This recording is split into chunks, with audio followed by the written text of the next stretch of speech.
Hello दोस्तों, स्वागत है आपका आपके खुद के चैनल द टेक्सीलेंट्स में।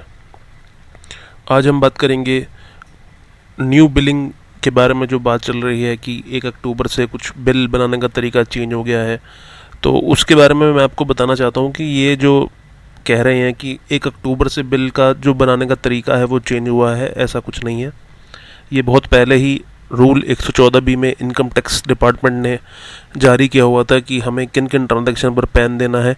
तो उन ट्रांजैक्शंस में ऑलरेडी इनवॉइस इंक्लूड था, और इसको जो कहा जा रहा है कि 1 अक्टूबर से ही ये आया है, ऐसा कुछ नहीं है। आप देख सकते हैं स्क्रीन पे 114B मैंने यहाँ खोला हुआ है, और इसमें 18 सबसेक्शन है। इसके 18 सबसेक्शन नहीं कहूँगा, 18 ट्रांजैक्शन है जिनमें हमें पैन देना होता है। जैसे cell purchase of motor vehicle, opening of account. आपको पता ही है बैंक अकाउंट में हम जब खुलवाने जाते हैं तो वहाँ पे पैन मांगते हैं या फॉर्म 60 भराते हैं। डीमैट अकाउंट, कोई पेमेंट करेंगे होटल में, और अगर होटल में पेमेंट है तो 50,000 से ऊपर है।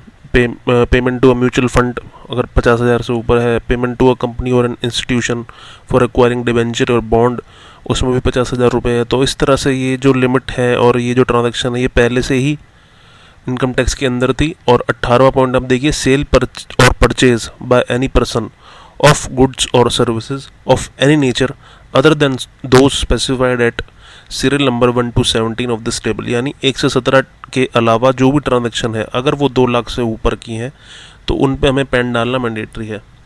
अब आपको बताइए कि टैली में या फिर हम बिजी सॉफ्टवेयर यूज़ करते हैं तो इनवॉइस पे पैन तो आता ही है।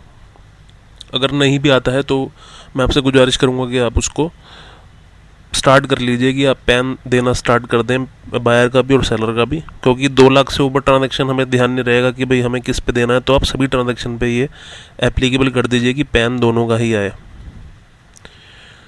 तो ये रूल 114 भी है, और इसको पहले से ही ये मैंडेटरी था, और इसको आप पढ़ भी सकते हैं। 114 भी इनकम टैक्स की वेबसाइट पे अवेलेबल है। So thank you and have a great day.